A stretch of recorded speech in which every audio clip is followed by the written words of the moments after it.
Good afternoon. This is the JP Dinnell podcast, episode 58. I am JP Dinnell, and as always, I have Lucas with me. What's up, brother? What's going on, man? How are you doing? I'm recovering from the muster. My ego has slowly started to, unwrap the bandages. It's checking for permanent wounds and things like that. But all in all, from the balance assessment okay. or PT? Definitely from the balance assessment. My shoulder is what's recovering from the PT. That old biceps tendonitis is not, according to my physical therapist and my orthopedist, who asked me, have you been taking it easy? And I was like, well, I was on the rooftop of a parking garage doing PT with some Navy SEALs, and my orthopedist, who is this very sweet Indian man with a southern accent, and it is my favorite thing in the world.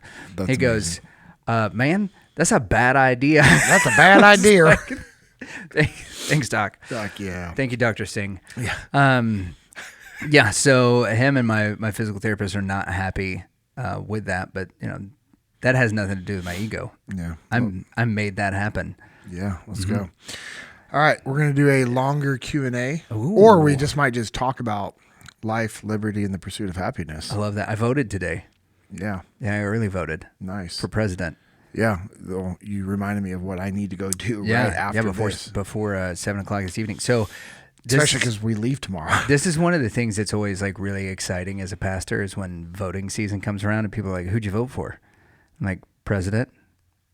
Yeah, who for president? I was like, "Yeah, of the United States of America." This is really the only election that I let me vote in. They didn't let me vote in any elections in Canada, and they're like, That's strange. Well, finally, they're just looking at me and they're like, "You're not gonna tell me anything." It's like, No, I'm not. Why? Like this has always been one of my contentions is like, yes, and you can tell me if I'm off base on this. This is how we'll start the Q&A off with controversy. Oh, geez, great. Awesome. Thank you. You're welcome.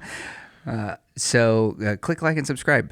So if the military is there to defend our freedoms, right? And you guys as a veteran, you defended our right to get to vote. Yes. One of the things that I've always held is that you also defended my right to voting in that booth privately for whoever I want to on a secret ballot where I don't have to tell anybody. Okay.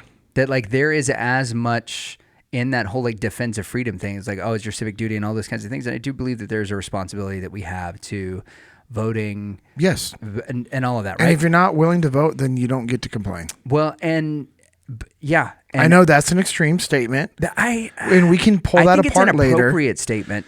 But here, that's the whole like, well, things aren't going right in my community. Well, what are you doing to fix it? Yeah. How are you voting? Really, are you actually going to meetings and you know what I mean? Like if you're not willing to do that, then your vote as it's cast for your city or your town or whatever it is, for your council people or your aldermen or whatever they're called in your community, your vote for them is much more impactful on your day-to-day life than your vote for whoever president is. Like I just don't think there's any two ways about it because that affects everything that you do from day to day, where you drop your kids off at school, whether or not those school districts stay open, all that kind of stuff. But the thing that I've held to, and I forget who initially it was that they told me that it was a service member, and for the life of me, it was just a group of us hanging out, and he was like, "Yeah, so the thing I tell people is like, yeah, one of the reasons I served is so you didn't have to tell anybody who you voted for." And I think that's a cool perspective. I think that that's an interesting perspective. Yeah, they're like, yeah, well, like people died so you could vote and all this. Yeah, they also served so that I didn't have to tell you who I voted for. Yeah, and why does that matter? Big picture. Yeah, that's the thing. I think right now we've got so much intersection, and I know it's a hot button word, but there's so much intersection between the perception of somebody's morality based off of their political party right now that those two things have become so conflated that is what people are like looking to judge you off. I'm like, if you tell me who you voted for, then that means that I know everything I need to know about you as a person and what your moral standing is. That's not true. Yeah. The other thing but is, it's wild. But I also, I'm I'm trying not to waste my I voted sticker. Like, I got to make sure that I wear it at a place where I'm going to be seen so that I can properly get the credibility, the credit that I deserve. Aiden was all fired up. He went and voted the other day. Was this his first time? Yeah. Yeah. First time voting. That's awesome, man. Amanda sent me some pictures. He went with it's a proud moment. my in-laws, Debbie and Jeff. Oh, he's been waiting for this moment. Yep. When I hear people go like, I want to go to school for political science, or and I'm You always just want to like, write policies. yeah, I'm just like, well, no, I always like, really? Do you know what that means? Do you what are you going to actually do with it? Because I'm just saying, like, based off the people I've met that say they want to do that stuff, it's just like, That was my original declared majors were political sciences and economics. And when I got into my poli-sci classes, I realized that really what political science was about like being able to write policies and dissect bills. And I was like, this actually is not interesting to me at all. I have a negative amount of interest in sitting down and be like, oh, here's 700 pages. Try to figure out where people have earmarked extra spending in this intern. Nope, I'm out. Yeah. No, but the whole political thing is very intriguing to Aiden. Like, he's very, very, very sucked into it. But look what he wore. Freaking legend. How awesome is that kid? That's so good. That's just like who he is, right? Just straight up Where did he get that shirt? Which is red, white, and blue with eagles and pistols and firearms. Yeah. And our stars. Yeah. It's freaking great. I think that's a retro rifle shirt. Okay. He's real big on all the retro rifle stuff. But anyways, where were we going with that? Yeah, oh yeah. So, no, I've talked about this with a few of my buddies, and one of my buddies was having a discussion, and he was trying to explain to his friend about, because it was like they're starting to get into a discussion about it, and he simply told this other guy, I think it was like one of his business partners. He or no, they weren't business partners, but they did business together. Okay. Anyways, doesn't matter. He told him, he's like, hey, I vote for policies. Yep. And how they affect this nation. And, he's like, I don't vote for the person. He's like, I don't vote for the person. I vote for the policies. And that align with my beliefs. Yeah. And you should do the same, which I thought was really cool. He said, you should do the same, which it wasn't like you should vote the way I'm voting. Right. And I thought it was really cool the way he did that, because what he was doing was stating the facts. Hey, I vote for policies, not the person, and you should do the same. And what he was able to do is he was de-escalating that conversation. Yeah. Because he's like, I'm not going to fight. This is stupid. I'm not going to argue over these things. Right. And it's so much of particularly American politics has become like cult of personality. Yeah. That it's moved further and further away from like, oh, this is what we're actually going to do for the country, and more like, oh, if you like this person, then you're a good person, and if you don't like this person, then you're a bad person. So crazy. It's bizarre to see like how much that has changed just like in our lifetime. Yeah. To all that stuff. But yeah. It would be, it would have been cool if I could have timed it out to where we could have had Mike Mitchell on to talk about this, because he actually ran for office. Really? Here in Texas. I think for like local. Yeah, yeah. Would that be considered office or no? Yeah, if it's a held position, it's an office of some okay, sort. Yeah. Yeah, he did. Really? Yep. Yeah. He was sharing that story when we were on that backpacking trip, and I was like, wait, what? I'm like, this is awesome. That's sick. It was really cool. Yeah, we may need to have him on just to talk about that process. I know we got into a little bit with Tony. Dude, he exposed some stuff that I was like, oh, man. Oh, really? He goes, oh, yeah. Bro. That'd be interesting. Yeah, because, Tony's perspective on all of that is, first off, it has to be like put in the proper context that first it was said by Tony, and now like with that filter on, like it's very, and I'm saying this because one, I really like Tony. Tony's a great dude, but two, he has really strong opinions because of the position that he got put in and how much, he kind of discovered. And with the little bit that he talked about on our show, I have a friend who's listening to back episodes, and he was like, so I listened to that episode with Tony Cowden. I was like, yeah. And then, obviously they talk about like his time in Mosul that he was talking about. And he goes, we really need to see if we can get him to talk more about like his running for office, because there's some really interesting things and threads I think you guys could pull there. And I was like, yeah, I think we kind of intentionally didn't. So, and I'm good with it. Yeah. I'm good with us going and doing that. I mean, you look at like freaking studs like Sean Ryan. Yep. There's nothing off the limits. Yeah. Which means let's have open professional discussions and conversations. Yeah. Which I think that's going back to your point of, hey, we have the freedoms to do these things. 100%. We also have the freedoms to not discuss them. Yeah. Like if you don't want to talk about something, you don't have to talk about it. If you don't want to tell who you vote for, you don't have to tell who you vote for. My encouragement to people that are listening is go vote.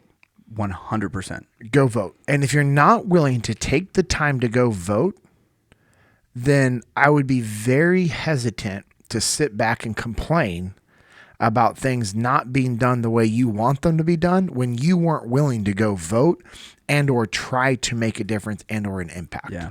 And that's all I'm saying. That's my perspective. Yeah. And it's one of those too, that like I've encouraged some people that are like, well, I don't think that there's a good candidate for this particular position, so I'm just not going to vote. I'm like, well, you realize there's so many other things on the ballot. Yeah. Like in some states, there's some major propositions that are going to like redefine specific terms and how families are defined. Like that's an important thing to go and vote about. There's all kinds of stuff. And like a railroad commissioner was up this year for the state of Texas. It's a pretty important one. It's a huge important one, right? So like, all right, well, I don't love one of the candidates that's, running for state senator.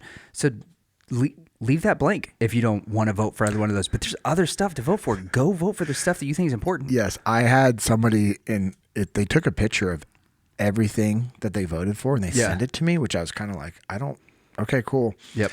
But this is what they did. All the things that mattered, they voted for. The things that they're like, I don't like either one of these people, they just wrote in Jocko's name. For every single one of them.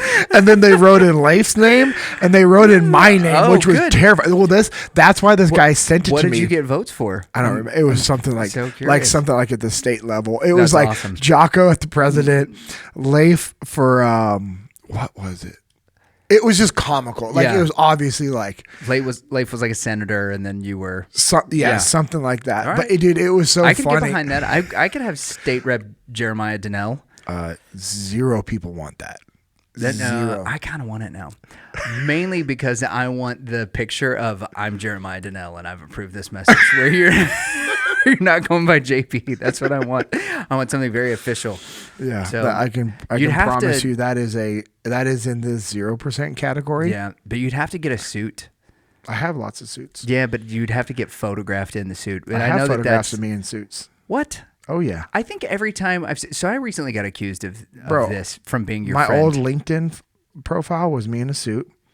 I used to speak at events for Echelon Front in a suit and tie was actually requested by some clients. What? Jocko and Leif used to speak that way. I actually just had a pre-event call. I was going to, okay, so I just had a pre-event call and the guy was like, hey, he goes, just want to let you know our dress code for the event. He goes, obviously you guys, he's like, you wear whatever you guys normally wear. He goes, but I just want you to know, everybody is going to be in suits and ties and or like blazers at a minimum. I was like, cool. I was like, do you want me to wear a suit and tie? He goes, no. He goes, you wear whatever you guys normally wear. He goes, I just wear a rash guard and some RTX shorts. Yeah. Could you imagine? Show up like some of these other guys wearing shorts and a t-shirt and a backwards hat. Flip-flops. No, there are like I know. leadership speakers and motivational speakers that show up looking like they just rolled out of bed. Super unprofessional. Mm-hmm. Like sloppy beards, sloppy hair. Like, why are you going to wear a backwards hat when you're speaking at a company's event? I don't know. Anyways. Why are you going to wear a backwards hat and sentence? I wear backwards hats. Do you? Like backwards hats, yeah.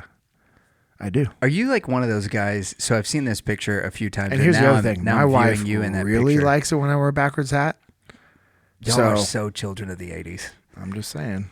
So now here's the image that I have of you. And there's a meme this is based off of, is that you with your backwards hat on, your sunglasses are like on top of your hat, and you're using your hand to block. No, I don't do that. No, I'm just saying that's the picture. As soon as you said you wore a backwards hat, that's the picture that I got. So if I'm wearing a backwards hat and I need it to block the sun, I turn it around. Yeah, I hope so. Yeah, but let me just say, as soon as you said that, that's the image that I got. So, anyways, your big I've worn a suit and right tie plenty of times. When I was doing sales, what do you think I wore most of the time? Suit and tie. Yeah, that makes sense. Yeah.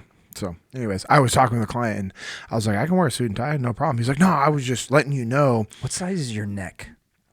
I don't know. Like a 24? Yeah, right. No. All right. What questions do you have? Okay. So I've got some questions coming out of the muster. There were some really great interactions that we had with the fire team that I was a part of. Cool. And a really unique perspective that you get from the muster with this fire team is these fire team exercises is that you're with 5 other people that may or may not have come together. There is this weird like rush to the door that happens at the muster, like it's a rock concert. Oh yeah, that is hysterical. So Chris Lerma, who was sitting next to you, my pastor from Milestone, who does the McKinney campus, he said he had a buddy there who was there with his company, and so Chris had to show up a little bit late on day one. He had some previous things, he just could not move. Right. And he said his buddy was texting him. He goes, oh no, that guy does not. He is like a PT, just phenom. He's in good shape, yeah. Dude, he's crazy.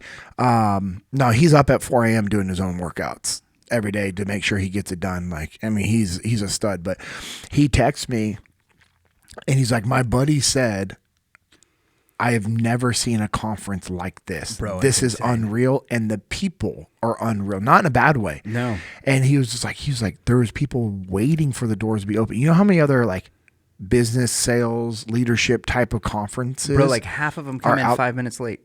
Yep. Yeah.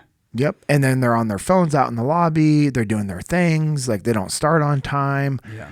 The muster, when we say, hey, doors open at 7:40, you can't hear it from the outside, but on the inside, they're like, doors are opening in 5 minutes. Doors are opening in 2. Doors are opening in 1 minute. Doors are opening in 30 seconds. And then there's a countdown. Doors are opening in 10, 9, 8. And we open the doors at 7:40 exactly. Yep. Jocko and Leif walk out. I'm sorry, that video starts before Jocko and Leif walk out right at 8 a.m. Yeah. It's never, you know what I mean? It's crazy. Yeah. And it just shows you the community of people behind extreme ownership and, and dichotomy leadership and everything that Echelon Front's produced. But you were saying, sorry, there's different people. There's this totally different energy that's at the muster than there is at any leadership conference that I've been at. And if you guys wanted like a deep dive into that, we did it last year when I was talking about Muster 017. How different this was for me versus the other conferences and stuff that I've been to or that I had a hand in producing and running. Yeah. Totally different and really well done. So if you want to know all the ins and outs of that, go, it's like a year ago, go check out that episode and we talk about all of that stuff. But with the fire team exercises this year, I had people in industries that I kind of didn't even know existed, which was really neat to get, cool. to get their perspective. But we all kind of fell short in one of the role plays that we went to, and this is it's funny that like, okay, so we fall short in this role play. When I do the balance assessment, this is what the balance assessment shows me, is that I'm good about finding the solution, but I'm not asking myself before I dive in or before I jump into the conversation or before I try to figure out the solution, I'm not asking myself that question, like, how can I take ownership of this? I am figuring out what needs to happen. I'm moving the pieces around and then having to ask myself that question later. So how do we get into a habit of asking ourselves that question first? I think we have to become intentional with asking ourselves, what does winning look like before every interaction? So I'm headed here to record, and I'm just thinking about what we're going to record and, how it's going to work. Like, hey, what time do we need to be getting started? What time do we need to be getting done? So I'm thinking through all these things and formulating like a rough plan in my brain. And to me, what I'm doing is creating a plan of what winning looks like. Okay. because our time is valuable, right? This time together, it costs money. You know what I mean? Like, think about it. Like, time out of your day, time out of my day. That there's a financial number associated with that. No doubt. Yeah. And so it's like, I want to make the most of that time. So what does winning look like? Okay, we're going to sit down. I'm going to, make some tweaks real quick. We're going to talk. We're going to run through some stuff. I had to get on a work call, which you understand what my priorities are. It's like, hey, you're setting up stuff. I'm like trying to do this call. Like, you're planning stuff in the future that is like going to have tremendous impact on all that stuff. Yeah. And so we have that flexibility of like, hey, priorities shifted. Well, what winning looks like was actually taking that phone call. Right. Because that was a very important phone call that needed to be taken. Me not getting here as early as I wanted because like, I was like, hey man, how to put out a fire with a client. Yeah. You want to talk about that? Well, for confidentiality reasons, no. But, just being able to like say, okay, making those shifts. And so it's just this thought process of like, what does winning look like? It goes back to prioritize and execute. And so I think for us as individuals, we have to be very intentional and conscious of going into conversations saying, okay, hey, how am I going to take ownership? You have to remind yourself like of those things, until it becomes just who you are. And that takes a long time. You have to create a lot of habits to change your behaviors and tendencies. You know this as a pastor. Yeah. It's like, it's same thing with our friends from First in Nutrition. Oh my gosh. Yeah. The reason why they have the success that they have with their clients is because they're helping people create habits. Weigh yourself every single morning. Ugh. But here's the deal. That scale is going to go up and down, but it's creating a habit. So that way, when you weigh yourself and you're where you want to be and you're happy, you can be like, all right, cool. It reinforces the things that you did the previous days. Right. When I get on the scale and I jumped up 2.5 pounds when I was trending down, I can now think back, okay, what did I eat yesterday that caused that? Why am I holding on to a lot of water?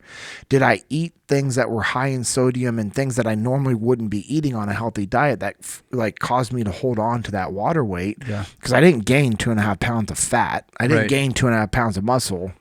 Yeah, you know what I mean? It was the 7-piece caniac combo that got you with the extra, the extra crazy. I did bread. not eat that, but so it's I'm creating habits to change my behaviors and tendencies, so that way the next time I go to to order, even though it fits within my macros, French fries, I can say, well, maybe I don't want to eat French fries.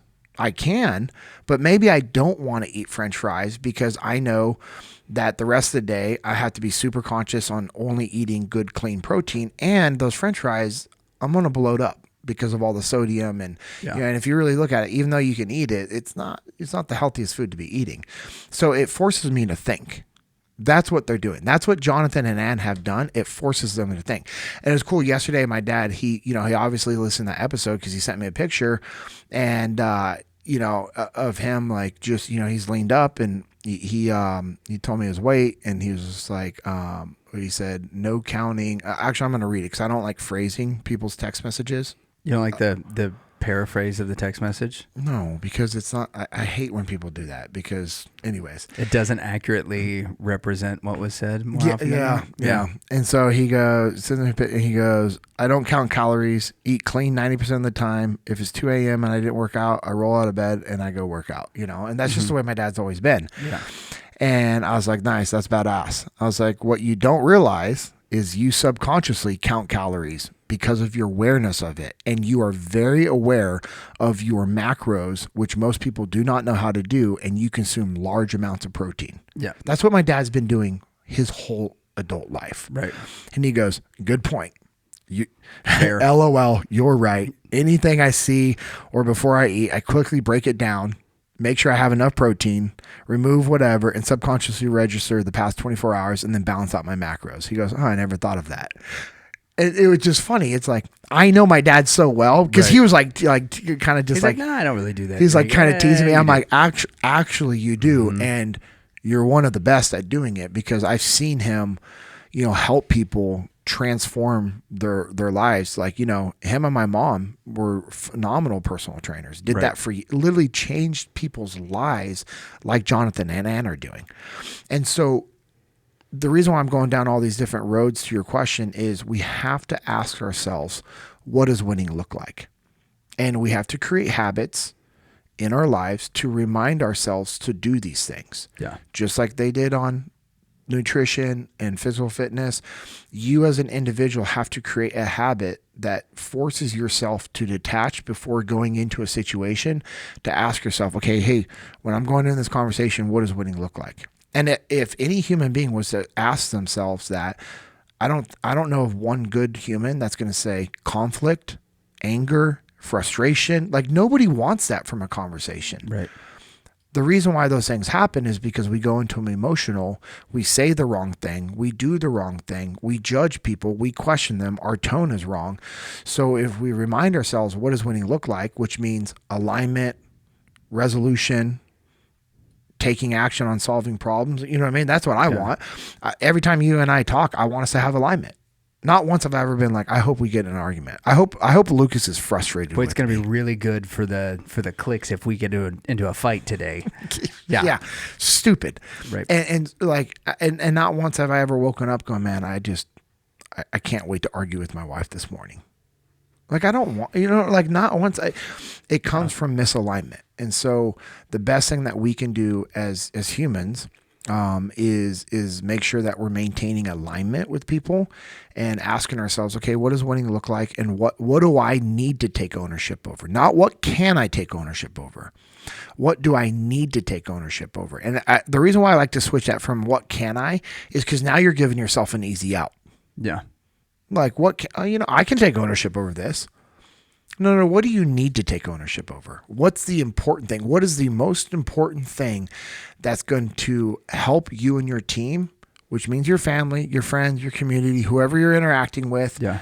The gate agent, when you have a delayed flight, what do you need to take ownership over that's going to help you accomplish your goal and or mission? And so if we can ask ourselves those things before going into these conversations, I think that's what's going to really help us switch to being conscious and also subconsciously taking ownership at every opportunity.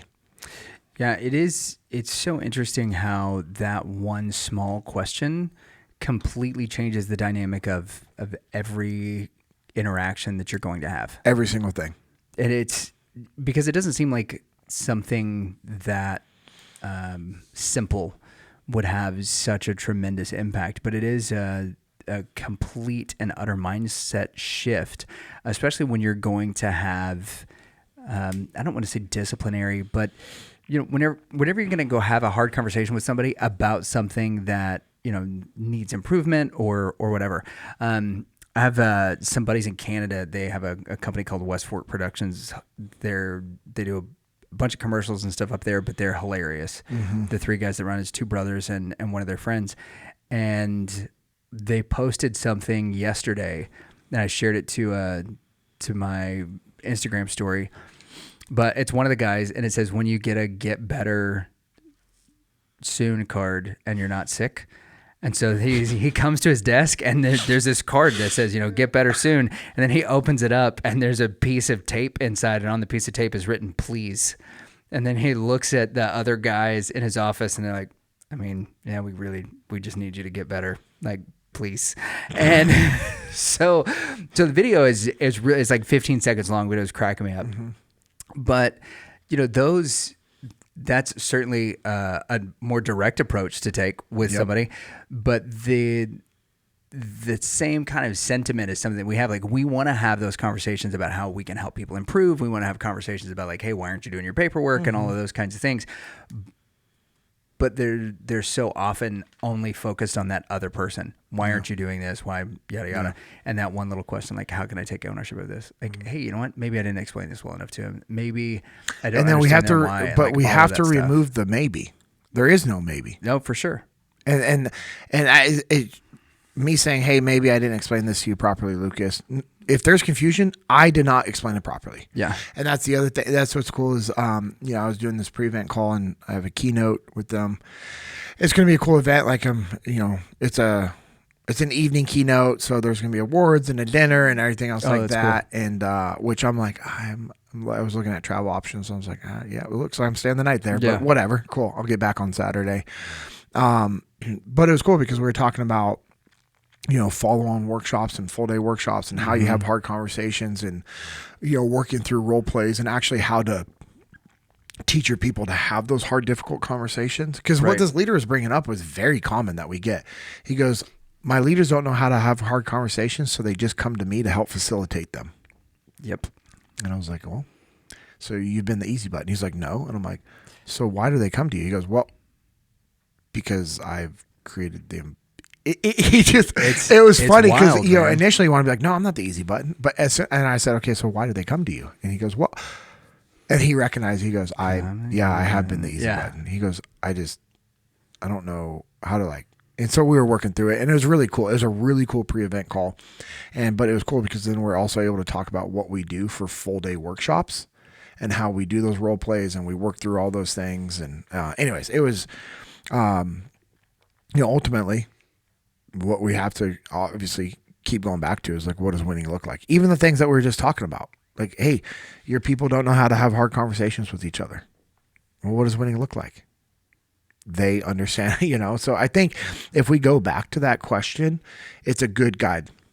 Yeah. Because to break it down to a very simple analogy that we can all understand.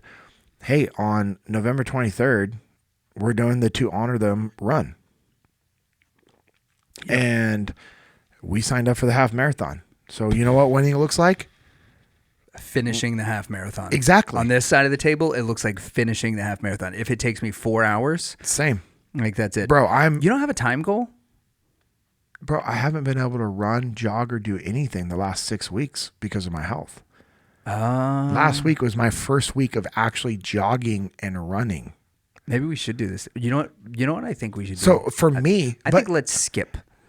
Let's just skip for 13.1 miles. That would be horrible. Be so terrible. Dude, your calves, I don't physically think you could do it. I'm not going to. No, allow I'm that. not trying to. No.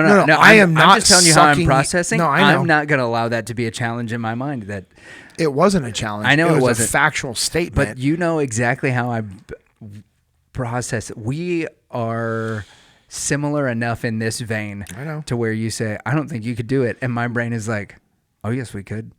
And now I'm having to walk that back. I know. My dad said that to me one time. We were on a family walk. And I was talking about I was like, I'll skip back. He goes, there's no physical way you could skip all the way back. And I'm in high school. I'm in really good shape. I've been doing kickboxing. I was doing those adventure runs and swimming and water polo and all this stuff. I was in really, really good shape. And my dad's like, there's no physical way you could skip all the way back. And I'm like, yes, I could. He goes, okay. So I started skipping to the point where it would be like I would skip and step. And then I had really strong, endurance wise and strength wise calves growing up from jumping rope and kickboxing and everything. Calves. Right. Yeah. So, but from all those years of doing it, it wasn't like they were just big. They are also it wasn't show. It was go as well. I got to the point where I was laying on the side of the trail, the bike path trail. I love it. I don't know. I wonder if my parents remember this or not. Yeah. And I couldn't, but it was so bad where you're going to have to come pick me up. But I also now I was to the point where I couldn't walk back because my calves. And so it was funny. My dad was legitimately massaging my calves and my mom was trying, and I limped all the way back and I was like, oh, and my dad was just he's like, it wasn't a challenge. Yeah. I don't know why you decided to do it. But he let me do it. And so I was not challenging. I'm saying 13.1 miles skipping. Oh, yeah. That's ridiculous. Yep. So I didn't realize that you hadn't been able to train so much. Yeah. Every time I try to do something. So I started off that hike sick. Yeah, I remember that. Backpacking trip made it even worse. Yep. And you just kind of set it to a wild thing for the last 6 weeks. Everything since that backpacking trip, even trying to do muster PT workouts to prep for the muster PT, couldn't do them. Really? I would literally completely seize up, cramp up. like really bad cramps. Urine kept getting really dark. Oof. Like since the hike, my urine has been super dark. I've been having kidney problems. Yeah. Dang. There's a few times Amanda's like, hey, so are we going to the hospital? We going to the doctors? Like, what are we doing? Yeah. Yeah. So I literally haven't been able to do anything since that hike except for last week. Right on. It was the first week of me actually doing something physically. Well, So that my sucks. goal Yeah. is 13.1 miles, Yeah. Just to finish. you know? Rob Jones told me that he would give me a Roman handshake if I did it in 2 hours. That's what he told Josh too. And Josh was like, I have this goal. I'm like, and I was like, cool. I'm like, do you understand what that pace is? Yeah. I'm going to rent a scooter. Amazing. That's it. So yeah, what does winning look like? Figure out what that is, reverse engineer a path back to yourself, and then go get to work. Yeah. And sometimes that means having a hard conversation, apologizing to somebody, having strategic sessions with your team, having alone time with yourself to figure out desire and capabilities and what you're doing. Doing a balance assessment is a really good way to show yourself where you're at before you start moving forward. So they're humbling. Yeah, they're it's a humbling if painful you way. do it honestly. Yeah. And the fact that you're And that's the frustrated by trick. the balance assessment is a testament to your humility. Yeah, that I don't feel like I'm awesome whenever I fill those things out. So you mentioned the PT thing. I found out something very interesting. You guys do PT before the Before you guys participants show do? up. Yeah. So that means that we're up at 3:15. So what does that look like? Are y'all doing the same thing? The exact same workout you guys do. Really? Yep. Why? Why not? Well, okay, that's certainly. I just wanted to say that to you. Certainly a retort there. Yeah, but is it? Because if we were doing it with you guys, sorry. If we were doing that workout with you guys, we wouldn't be able to actually interact and push you guys. Sure. And so Jocko and Leif, they created that at the very first muster. Was it the team does PT before? The team was Jocko and Leif. Right. Yeah. I didn't know they were working out beforehand. And so I go down there for PT and they're walking back and I'm like, and they're like, yeah, we PT beforehand so we could help lead it. And I'm like, all right, cool. And then, he talks about it where he was realizing him and Leif were like, what am I going to do? He's like, JP. And I'm like, I just like yell from the top because I was like coming up like with the group. Yeah. And, went down there. He's like, hey, this is what I need. So I took lead over PT. And that's why I still have lead over PT is That's because awesome. of that very first muster. But yeah, they do the work before the group does the work so that it's already done. And then also it's not like, hey, we're having you guys do this, but I mean, we're not going to do it. Yeah. So we do it and we finish it right as the attendees are headed upstairs to us. That's pretty cool. Yeah. So is it's the whole team that does it then? For the most part, or is it just the instructors? The team and the instructors and any of the team that can do it. Some of the team cannot because they're setting up, Right. Yeah. Downstairs helping get people in place and but it's as many people as Bringing can. out those and and those the protein donuts. Oh yeah, and the ones that cannot participate in the PT early with us, they do it with the whole group, Yeah. which is cool. Yeah. It was just one. It just shows you also the culture of Echelon Front. Yeah, to actually be doing the work with everything. I think that was something that was a little bit of a standout to me this time because I didn't, and maybe I did know it and had forgotten it, or potentially didn't know it at all. But that was one of the things is some of the other participants were talking. They're like, "Hey, do they do it?" And then they do it before us. When we came up here, we saw them. I was like, "Oh, crazy!" Yeah, it's pretty cool. Yeah, that makes sense, especially for what you guys encourage people to practice. That's something that it's also for us to show people and remind them like, hey, you can get a workout anywhere. It doesn't have to be a fancy gym. Hey, you find a little bit of space on the ground and do it. And and that was always the lie I would tell myself as I'm on the road. Like, I can't get to a gym. I need to find a gym. The hotel gym sucks. I can do burpees, sit-ups, push-ups, lunges, jumping jacks, arm haulers, flutter kicks, belly busters. I can do all these workouts in my hotel room. I can lay down 2 towels and just do it there. Yeah. And get the work done. So, or I can go find a piece of grass outside or a piece of concrete or whatever. Yeah, we were doing it on concrete. Yeah. Yeah. So, let's go. Where's the best place y'all have ever done PT for the muster? Like, what's your favorite place you've done PT for a muster? That's a good question. Thank you. The places, location in San Diego has always been cool because it's right on the bay. Okay. We did one in nice DC. Yeah. We had access to a big field. That was awesome. Yeah. Denver, big open grass area with a lot of spots. That one's a little different. It's cool, but different. The worst I think was New York because we had this like park area that we went to, and you're trying to rotate stations around. And it was that's tough. We used to rotate stations, like where you'd be in one station and then you go to the next and the next and next, and the rest was your rotation. But then the time of rotation, it was all people were like, it was just a lot. And now we just now have too many people showing up. This is when 200 to 300 to 400 people would show up for PT. Now we have 600-700 people that show up for PT in the morning. So you're not rotating, and then also trying to divide people in those groups. It got to the point where it was too much when we had too many people. But that field in DC was pretty awesome. That was actually the first time I met Rob Jones. He was there working out. Yep. He attended the muster as a guest.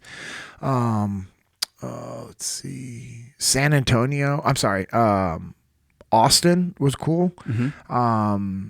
It was on these tennis courts. Oh, but it was funny is like, because it's so hot there throughout the day and throughout the night, even though we're down there at 4:30 in the morning with the group and we're down there at 4, those tennis courts held onto all that heat still. Oh yeah. And so it was so hot. That weird paint that they use on those tennis courts. Yeah. Where's some other? Chicago was unique. Boy, it sounds cold. Oh yeah.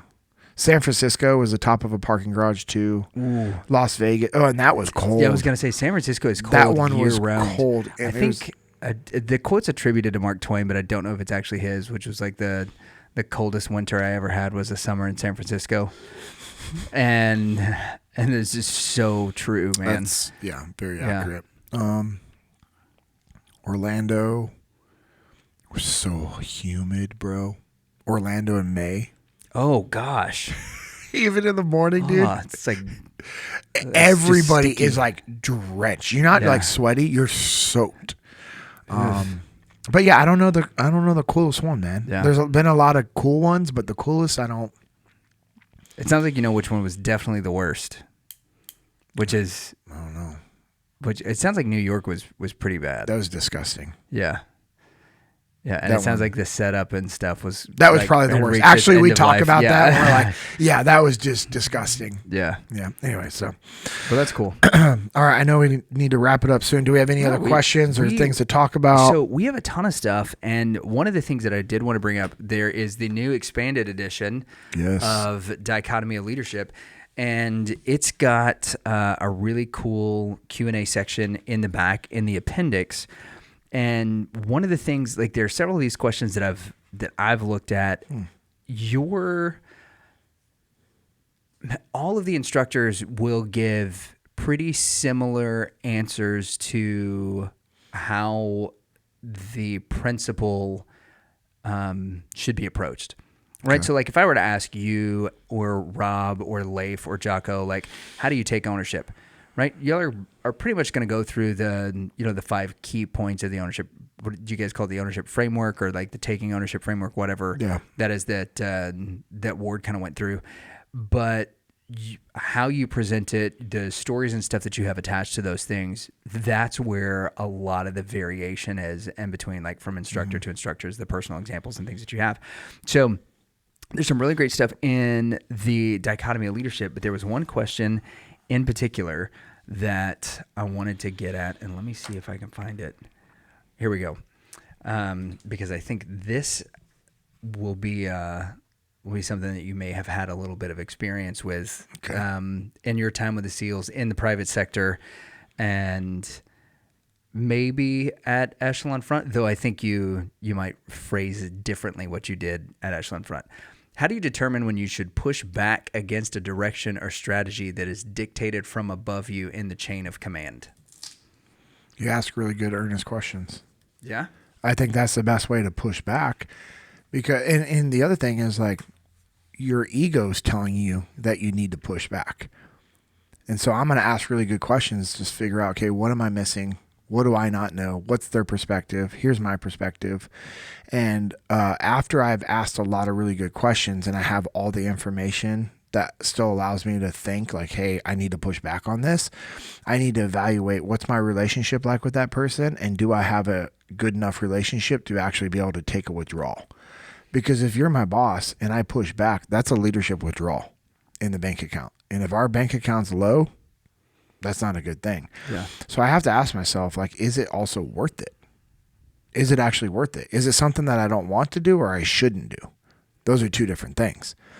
Is it something that my boss needs me to do and I don't agree with? Or is it something that he wants me to do and doesn't understand that we don't need to be doing it? Yeah. And so those are things I have to ask myself is, and the other thing that it's funny, I've asked this question a lot over the years is, how often do you have to make a decision right now and execute right now? How many industries actually require that of them? There's not a lot. Yeah, very few. And even the dynamic, dangerous industries, I'll ask them that. And I'm like, how often do you have to make a decision right now if you don't agree with it or you don't have enough understanding and you feel it's unsafe? How many of you guys are forced to make a decision? And I haven't had one person say yes to that. Even like, and they'll be like, I mean, we got to make a decision quick, but we also have the ability to kind of like stop, ask questions and see what's going on. And, you know, now I know there's somebody be like, well, if you're, you know, in a situation where it's life and death and someone's shooting at you and I've got, you know, well, yeah, okay, yeah. I get that, you know, but most people, 99% of the time, they don't actually have to go and execute something right away. So they have the ability to build a relationship with their leadership, ask questions, and evaluate the relationship. If it's not a good relationship, build a relationship, ask good questions, ask earnest questions, get as much information as you can before you go and execute. And so that's what I'm going to do. I'm also going to ask myself again, is it worth it? Do I really need to be pushing back? And, you know, Jocko's talked about this before where, you know, I was like the hell yes guy. Yes. In Task Unit Bruiser, meaning you asked me to go do something, I'm going to go do it.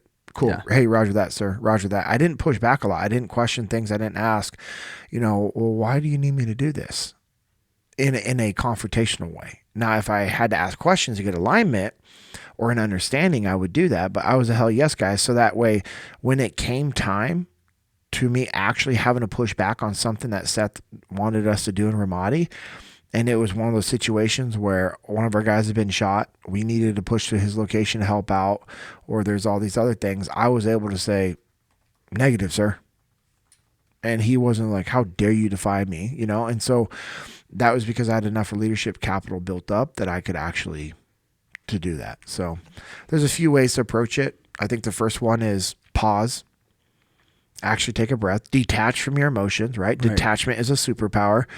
And, you know, we say, relax, look around and make a call. Well, in this situation, that what relax, look around and make a call means is get some information, talk to your leadership, get their perspective, ask yourself, is it really worth pushing back?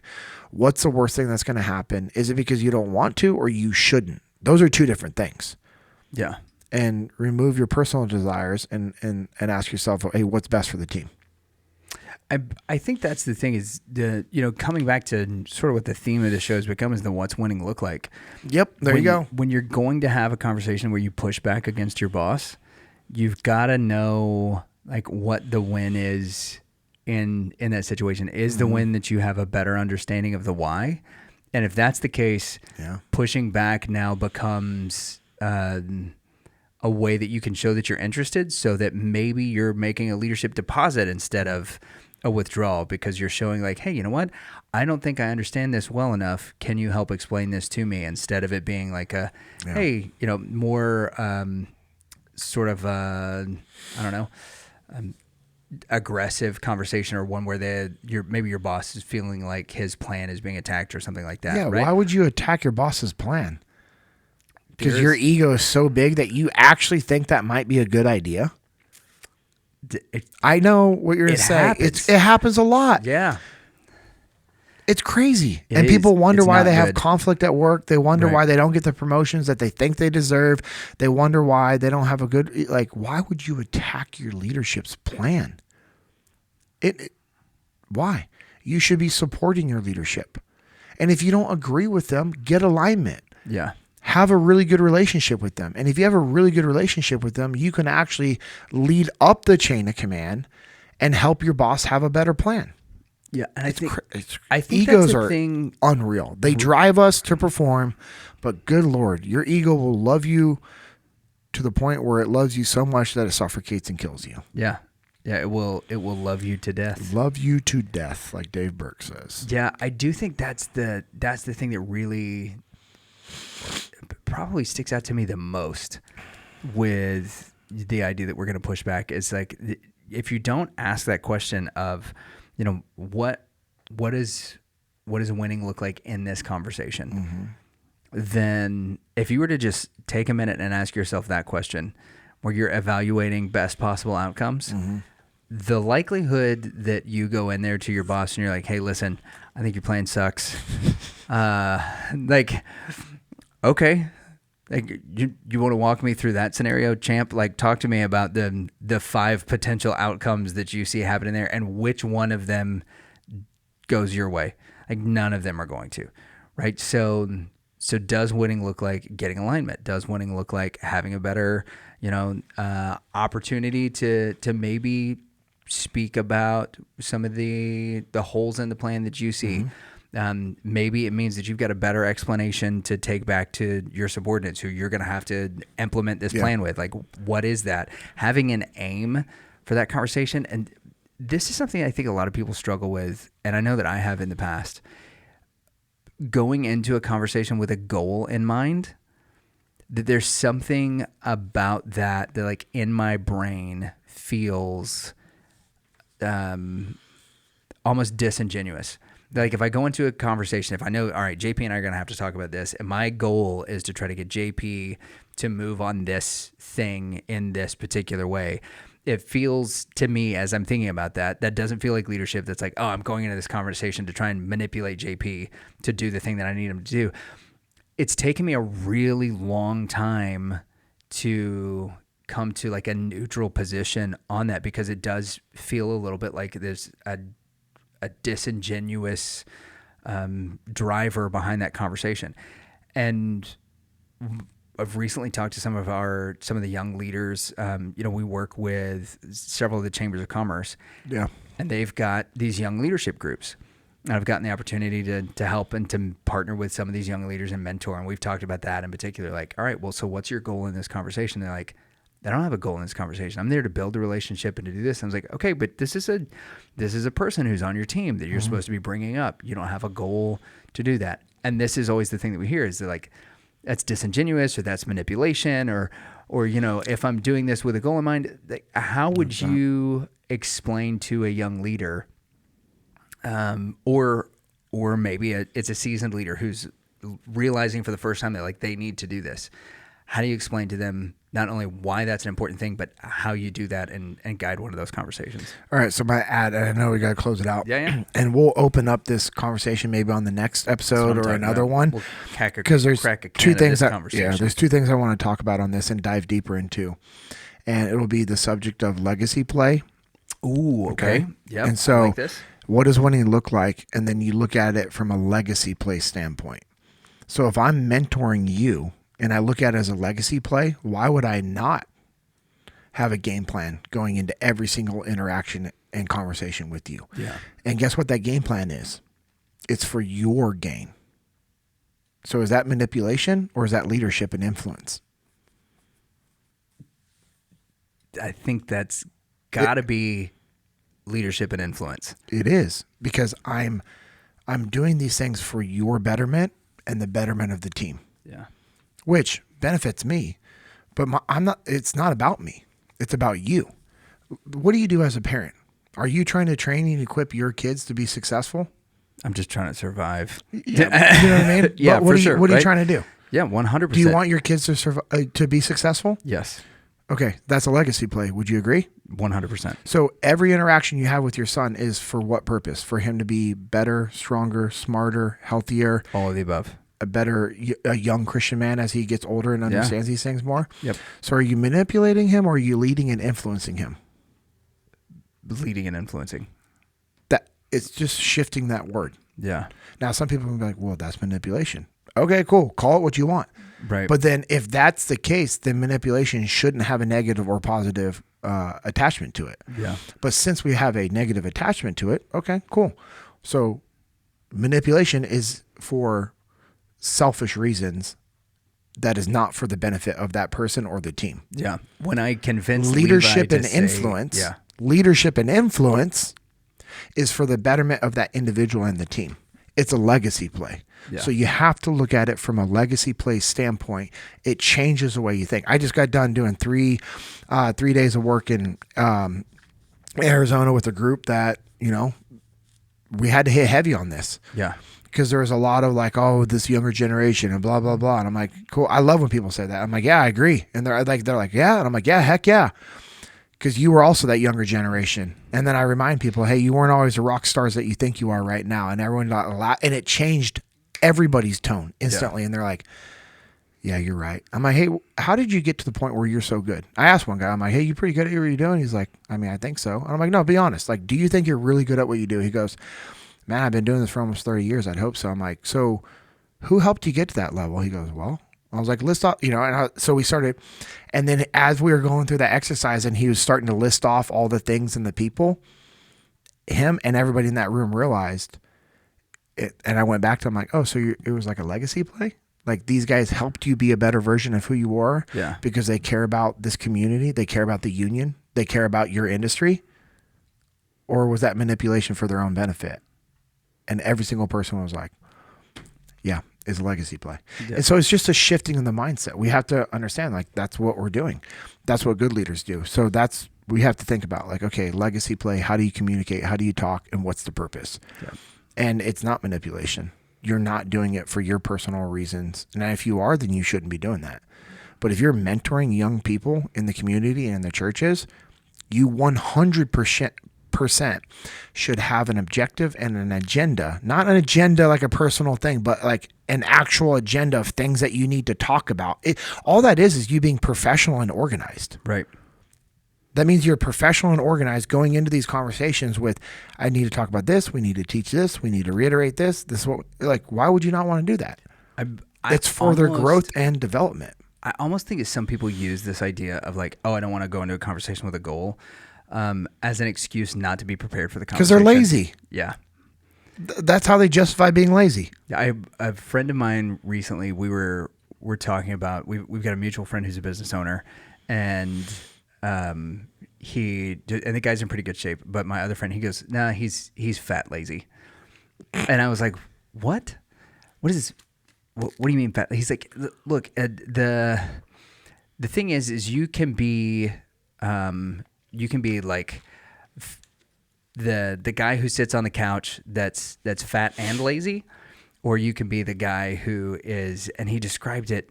He was like, there's that fat lazy. He goes, but we've got this other thing with the in shape lazy guy, who's the guy that goes to the gym and works out every day and then goes home and takes a nap and then doesn't do anything. And he's like, there are a lot of people that stay really busy, but that are actually really lazy because they don't spend any of their time doing the things that they need to do. Being busy and productive are two different things. Yeah, and so that was kind of what he was doing. And I was like, that's really interesting, because if you took the time to like think about and doing your prioritize and execute lists and those kinds of things, it's amazing. And on the manipulation thing, it's like people that are crazy busy, but like I'm just going to say, if people are offended, we can talk through it. Sure. We can get into it. But it's like people that are like crazy busy all day long, yet are broke. Yeah. That don't have money in savings, that can't take their family on a vacation. They can't go out to dinner. They can't do those things. There's you know what I mean? Like, But why are you so busy and you're not able to do that? Oh, you're busy doing other things other than producing extra income for your family. Yeah. And if you're okay with that, that's fine. But don't complain about not having money when you're not putting in the work. Right. And so there's a balance there. And that goes back to the conversation we were having earlier. It's like your time has a value. Yes. What is that? And I use you as an example to other people in a good, positive manner. That's good to hear. You're a pastor of a small Baptist church. Mm-hmm. You're not making a lot of money. No. You're not. You do other things outside of your obligations as a pastor outside of the, you do things in your free time to produce extra income for your family because that's who you are. Yeah. It fits we have goals. See, that's what I'm talking about is you have goals and you go to work. So let's bring it back to what does winning look like? Yeah. You have goals. That's what winning looks like. So if your goal is to do this and your actions don't align with doing that, what are you doing? Change your actions, change your plan. Yep. Like, that's one of the things that drives me the most crazy is about people that had these crazy busy schedules and I can only do things at this time and I'm so busy. And then they also talk about like how they can't afford to go do something and hey, we're super tight. And I'm not offending. I'm sorry. Whether you get offended, that's on you. Yeah. I'm not attacking anybody who's tight financially. If you know anything about my past, where I put my family in 8-9 years ago, I was very financially tight. It was a really bad situation. We can dive into this deeper on another time, but not once did I ever complain about not having money. There was times where my parents made really good money. There was times where times were tight. You know how many times I ever heard my parents complain about not having money? 0. Not once. Yep. Not once. Because it's part of life. And that's not obviously an insult towards my parents or being disrespectful. I've never met one person that didn't have tight times in their life. Yeah. Tight times are going to happen. And, there's times that my dad was doing really well in business. And, like we had awesome things and toys and we were able to go do stuff. Like because my parents worked their butts off and put in the work. I saw my dad working 2 to 3 jobs at a time. My mom working extra, same with my in-laws. You know what I mean? It's what you do. It's what I do. It's what we're supposed to do. So you have to evaluate and actually think about like these things. Yeah. And I know we're kind of going off on a tangent, but it does fit into everything that we've been talking about, like particularly in the time thing. And what that has looked like for us has been a dramatic shift and especially since Scotty's been born in the last 6 months. Yeah. Because like I know what I have to do at the church to like, and it actually frustrates me how much you go above and beyond with that. Well, thank you. Like as a pastor, you should, and I think that's awesome. You go above and beyond to where there's times where I'm like, all right, cool, man of God, doing what you're supposed to be doing. And like, I'm like, hey, I'm not a pastor. I'll never be a pastor. I'm not in ministry. I don't know what that life is like. Right. Your heart is completely different and drawn, and the direction that you have is incredible. Chris Lerma that you met, he's like that too. Pastor Tyler, like all these guys that are pastors in my life, you guys are wired differently in the most amazing way possible.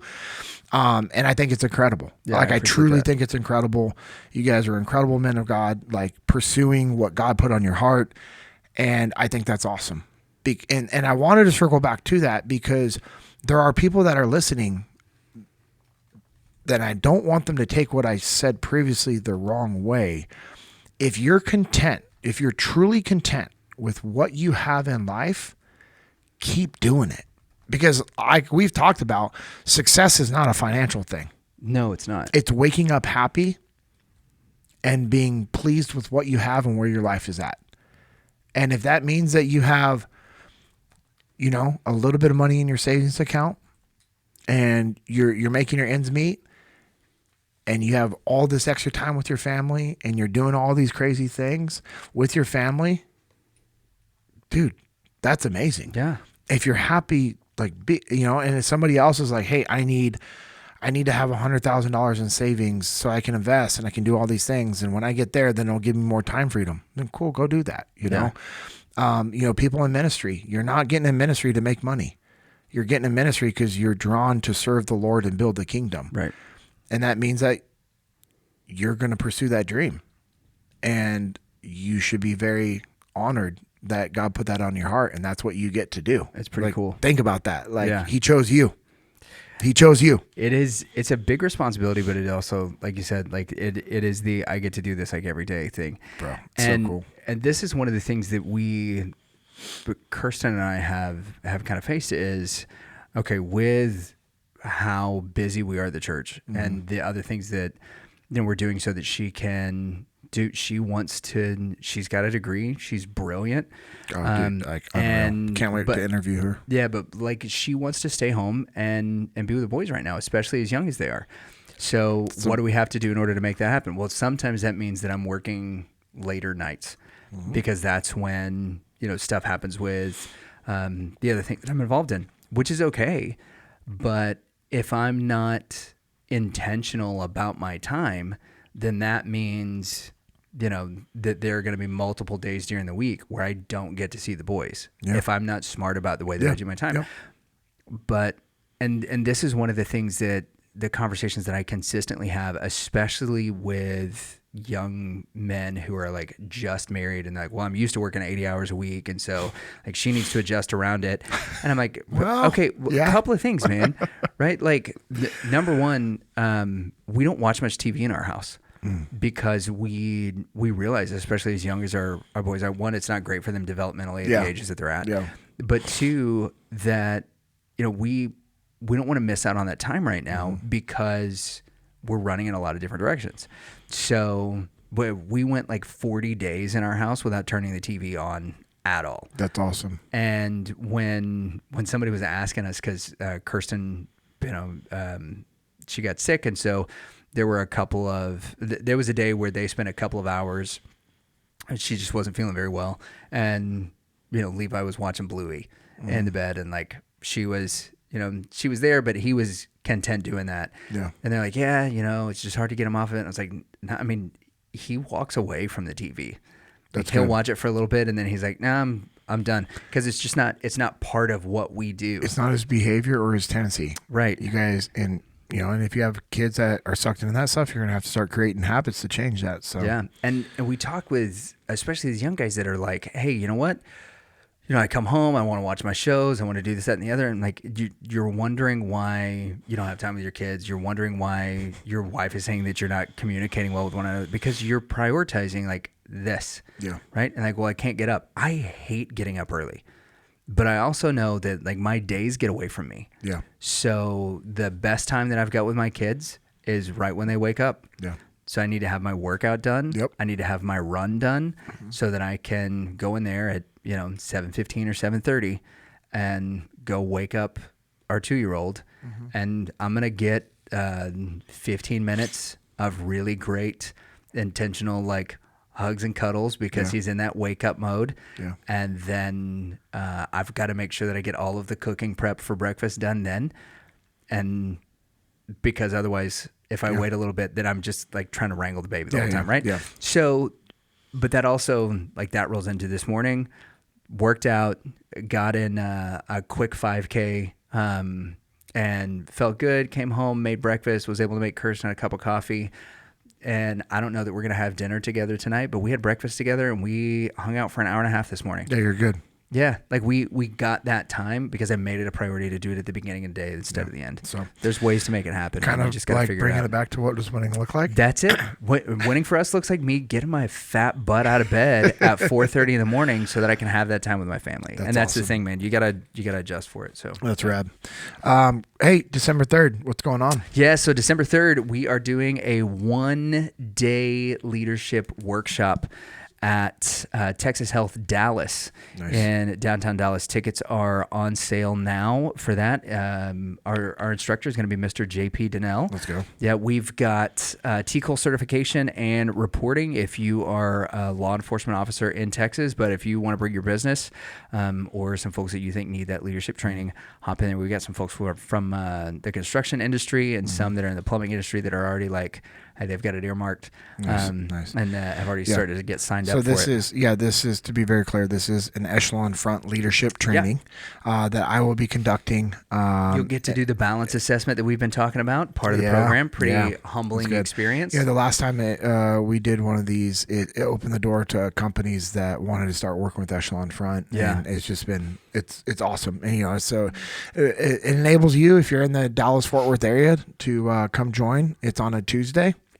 Tuesday, December 3rd. Yeah. And in the show notes, they'll have the ability to click the link. Yep. No, Awesome. the link will be in the show notes to do that. And it's cool to get to do these kind of, because I'm not officially part of the EF family, but it is fun to get to hang out and to get to be around you guys and watch you do your thing, man. It's a blast. So it's awesome. Pretty cool. Well, I appreciate you helping facilitate this.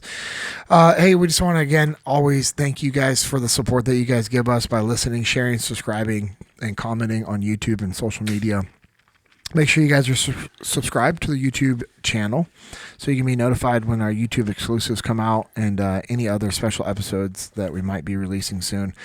Keep spreading the word. We appreciate the help. We need the help. We want to keep just helping deliver impact. If you want to follow us on social media, I'm at JP Dinnell. Lucas is at Lucas Pinkard, Lucaspinckard. Make sure you're following Echelon Front on social media. They are at Echelon Front. And our website is echelonfront.com. You can check out all the events, shop some of that merch. And that's how you get the To Honor Those event. Go click on the events tab, go down to virtual run. Yep. Get in on it, man. Join us. Remember, it's a run, not a race. It's whatever you're able to do. Look forward to seeing you guys at a future event, or one of our instructors be able to come out and work with you guys. Make sure you guys are also checking out Jesus and Jiu-Jitsu. It's a ministry that I'm part of with Isaac, Josh, Steven, Lucas. It's awesome that we have this ministry on social media. It's at Jesus and Jiu-Jitsu _USA. We have a podcast that comes out every Tuesday. Also doing live events. We have one coming up November 16th down in Dripping Springs at Stoic Jiu-Jitsu, which is Leif Babin and Marcus and Lacey's gym. Tim Kennedy is going to be giving that free seminar, which is crazy. Gi seminar too, right? Free gi seminar, which is going to be awesome. You get to roll with him in the gi? I did not roll with him. I was his training dummy for his demonstration of his top 5 deadly submissions for Origin. That was awesome. Hilarious video. Yeah, you can go to Origin's YouTube How are your channel and check nostrils? it out. They're fine now. Took a while to recover. Yeah, it took a while. Also, a partner of the Texas beef company called Little Cattle Co. Get that beef. Yeah, dog. Stephen Little started that company in 2017. My wife and I joined with them in early 2023. The website is littlecattle.co, not com, but co. We can deliver beef, tallow, beef sticks, anywhere in the lower 48 states. We are a custom order beef company that allows you to order exactly what you and your family need. We also have a ground beef subscription plan. Like I just said, we have the beef tallow products, which include a body butter, tallow cream, lip balm. We also have some new beef sticks that are just absolutely delicious. If you want to be a wholesaler for the beef sticks and or the beef tallow products, we actually have a few people and or locations set up for that. Please send us an email to amanda@littlecattle.co. We can also help you show your customers and clients appreciation any time of the year, especially with the holidays coming up, with a custom order from Little Cattle Co. And we'll add a custom note from you to your customers and our clients and family members.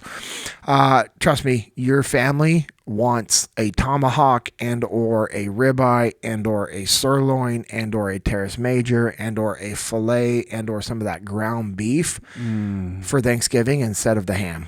Yeah. I'm just saying that's what they want. And they want that for Christmas as well. What would or that Apex Predator blend. It's a pound of ground beef, and out of that pound, I'm sorry, I should say it's a pound. Yeah, it's a pound. And out of a pound, 80% of that is the amazing, delicious ground beef that everyone loves. The other 20% is kidney, heart, and liver. All the essential organs. The essential organs that help with the nutrients. Stuff. And as Jonathan Montgomery and I were talking about it, he goes, you're not going to put yourself at risk of eating too much liver, which can cause issues with iron. Too much iron. Oh, really? Yep. So I get was that never Apex at Predator risk blend. of eating I was too not much either, liver. but now I'm consuming what I need to. So also partner with a printing company called On the Path Printing. Myself and Josh Strasburger started that company. Reach out to us on Instagram. It's at On the Path Printing. Send us a message. Let us know what you need. Leif, Jocko, and I have a company called Bruiser Arms. Check us out on Instagram at Bruiser Arms. Send us a message about the custom gear packages we offer and the training classes coming out. Also go to originusa.com, jockofuel.com to check out some of the best and cleanest supplements on the market. Go to originusa.com to check out all the incredible 100% American-made gear. Started off just doing jiu-jitsu gear, but now they're doing all different types of pants, shorts, t-shirts, hoodies, belts, boots, anything and everything. 100% American hunt line. Ooh, yeah. which is awesome. So, hey, as we close it out, I just want to remind you to ask yourself, what does winning look like? In every interaction, when you wake up, when you're thinking about your day, when you're planning your day, think about what does winning look like? When you're getting ready to go have we'll call it a heated, passionate conversation with your spouse, what does winning look like? When you're going to go have a hard conversation with your boss, what does winning look like? When you're going to go have a hard conversation with one of your teammates who's failing and struggling because of your lack of leadership, ask yourself, what does winning look like, and how can you take ownership, and what will you take ownership over? I hope this episode has been a reminder to go out there, to do the work, and to never settle. This has been the JP Dinnell Podcast, episode 58.